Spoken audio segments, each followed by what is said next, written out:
안녕하십니까. 오늘 아침에는 부조와 선지자, 빛을 전하는 사람들 239페이지에서 243페이지까지를 읽어드리겠습니다. 형제들에 대한 요셉의 사랑은 깊고 이기심 없는 것이었으나 그들은 그가 복수할 것이라는 생각을 품고 있었다고 생각하니 매우 고통스러웠다. 그는 두려워 마소서, 내가 하나님을 대신하리이까 당신들은 나를 해하려 하였으나 하나님은 그것을 손으로 바꾸사 오늘과 같이 만민의 생명을 구원하게 하시려 하셨나니 당신들은 두려워하지 마소서, 내가 당신들과 당신의 자녀를 기르리이다 라고 말했다. 요셉의 생애는 그리스도의 생애를 예시한다. 요셉의 형제들을 움직여 그를 노예로 팔게 한 것은 시기심이었다. 그들은 요셉이 그들보다 더 크게 되는 것을 막고자 하였다. 요셉이 애국으로 팔려갔을 때에 그들은 그의 꿈이 실현될 가능성을 모두 제거했으므로 그들은 더 이상 그의 꿈 때문에 번민할 필요가 없다고 스스로 우쭐했다. 그러나 하나님께서 그들이 행한 일을 가지시고 그들이 방해하고자 계획한 바로 그 사건을 실현시키셨다. 그와 같이 유대 장로들과 유대 제사장들과 장로들은 그리스도를 질투하고 그분께서 그들에 대한 백성의 관심을 앗아가지나 않을까 두려워했다. 그들은 그분께서 왕이 되시는 것을 방해하고자 그분을 죽였으나 그들은 그와 같이 함으로 그 같은 결과를 가져오고 있었다.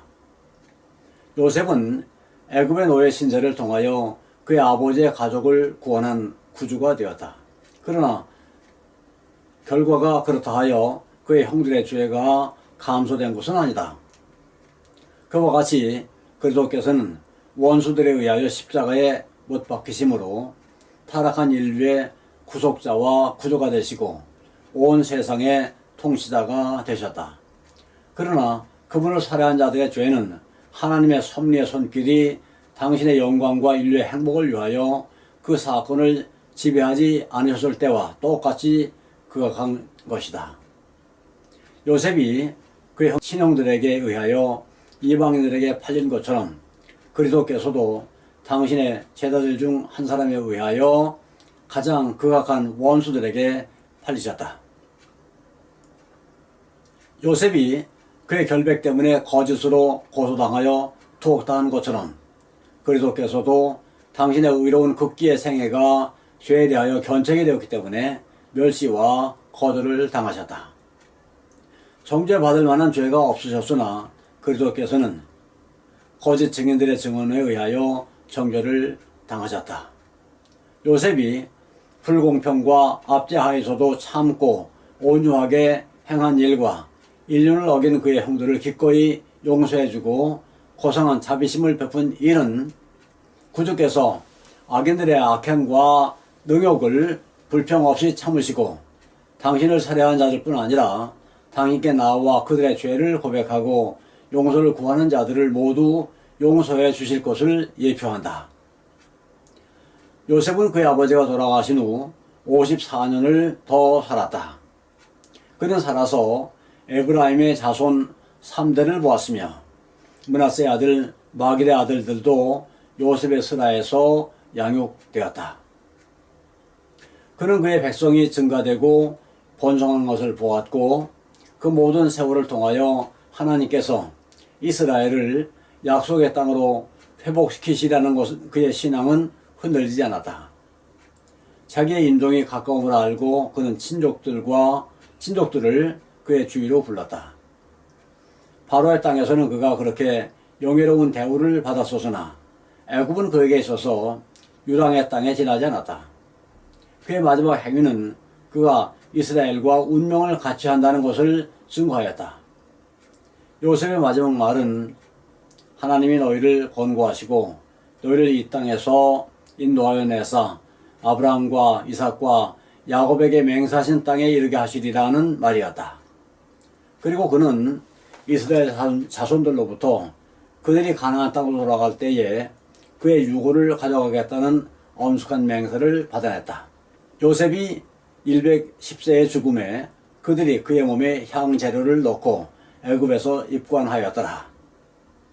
그 후 이스라엘 백성이 노역에 종사하게 된 수세기 동안 요셉의 임종의 말을 기억나게 하는 그의 관은 이스라엘 백성들에게 그들은 다만 잠시 애굽에 체류하는 자들에 불과하다는 것을 증거했으며 구원의 때가 분명히 올 것이므로 허락의 땅에 대한 그들의 희망을 굳게 잡도록 해주었다. 제22장 모세. 애굽 백성들은 기근이 닥쳐오자 식량을 공급받기 위하여 국왕에게 가축과 토지를 팔아버리고 마침내 영구히 노예가 될 수밖에 없었다. 요셉은 현명하게 그들이 노임을 받을 길을 준비했다. 그는 그들을 국왕의 소작인으로서의 왕의 땅을 확보하게 하고 노력하여 얻은 수확의 5분의 1을 연공으로 바치게 하였다. 그러나 야곱의 자손들은 이런 조건 하에 있을 필요가 없었다. 요셉이 애굽 나라에 끼친 공헌으로 인하여 그들은 그 국토의 일부분을 그들의 거주지로 허락을 받았을 뿐 아니라 과세도 면제되고 기근이 계속되는 동안 양식도 후하게 공급받았다. 왕은 다른 나라들이 기근으로 인하여 파멸되어 가고 있는 동안 애굽이 풍족함을 누릴 수 있는 것은 요셉이 섬기는 하나님의 은혜스러운 중재라는 사실을 공공연히 인정하였다. 그는 또한 요셉의 희정으로 왕국이 부유하게 된 것을 알고 감사하는 마음으로 야곱의 가족들에게 왕실의 총애를 입게 하였다. 그러나 세월이 흐르는 동안에 애굽에 커다란 공헌을 했던 위대한 인물과 그의 업적으로 은혜를 입었던 세대도 다 이 세상을 떠나 무덤으로 내려갔다. 그리고 요셉을 알지 못하는 새 왕이 일어나서 애굽을 다스렸다. 이 왕은 요셉이 나라를 위하여 세운 공을 전혀 모르지는 않았으나 가능한 한 그의 공적을 인정하지 않고 사람들의 기억 속에서 그것을 지워버리려고 애썼다. 그가 그 신민에게 이르되 이 백성 이스라엘 자손이 우리보다 많고 강하도다. 자, 우리가 그들에게 대하여 지럽게 하자. 두렵건대 그들이 더 많게 되면 전쟁이 일어날 때에 우리 대적과 합하여 우리와 싸우고 이 땅에서 갈까 하노라. 이스라엘 백성의 수요는 벌써 엄청나게 불어났다. 이스라엘 자손은 생육이 중다하고 번식하고 창성하고 힘이 강대하여 온 땅에 가득하게 되었다. 요셉의 돌봄과 그 당시 나라를 다스리던 왕의 총애 아래서 이스라엘 백성은 신속히 온 나라에 퍼졌다. 그러나 그들은 특별한 민족으로서의 특징을 지켰으며 풍습이나 종교에 있어서 조금도 애굽인들과 같은 점이 없었다. 그리고 그들의 수요의 증가는 왕과 그 백성들에게 전쟁이 일어날 경우에 그들이 애굽 원수들 편에 가담하지 않을까 하는 두려움을 주었다. 그러나 애굽의 정책은 그들을 국외로 추방하는 것을 금했다. 그들 중에는 유능하고 분별력 있는 기술자들이 많아 나라를 부강하는 데 기여하는 바가 컸다. 왕은 그의 장엄한 궁전들과 신전들을 건축하는데 그런 일꾼들이 필요했다. 따라서 왕은 나라의 저들 자신과 소유물을 판 애굽인들과 같은 대열에 그들을 두었다. 얼마 후에는 그들을 관할하는 감독을 세우고 그들을 완전히 노예로 만들었다. 이스라엘 자손의 역사를 엄하게 하여 고역으로 그들의 생활을 괴롭게 하니 곧 흙이기기와 벽돌 굽기와 농사의 여러 가지 일이라. 그 시키는 역사가 다 엄하였더라. 그러나 학대를 받을수록 더욱 번식하고 창성하였다. 왕과 그의 모사들은 고역으로 이스라엘 자손들을 괴롭히고 그들의 수를 줄이며 독립정신을 분쇄하려고 했다. 이런 방법으로 저들의 목적을 달성하기에 실패하자 그들은 더 잔인한 방법을 고안해냈다. 이의 성격상 명령을 수행해야 할 입장에 있는 산파들에게 히브리인의 남자아이는 출생할 때 죽이라는 명령이 내렸다. 사탄이 이 일의 선동자였다. 사탄은 이스라엘 백성 가운데 구원자가 나리라는 것을 알았으므로 왕으로 하여금 그들의 자녀들을 멸하도록 하여 하나님께서 계획하신 바를 좌절시켜보자 하였다.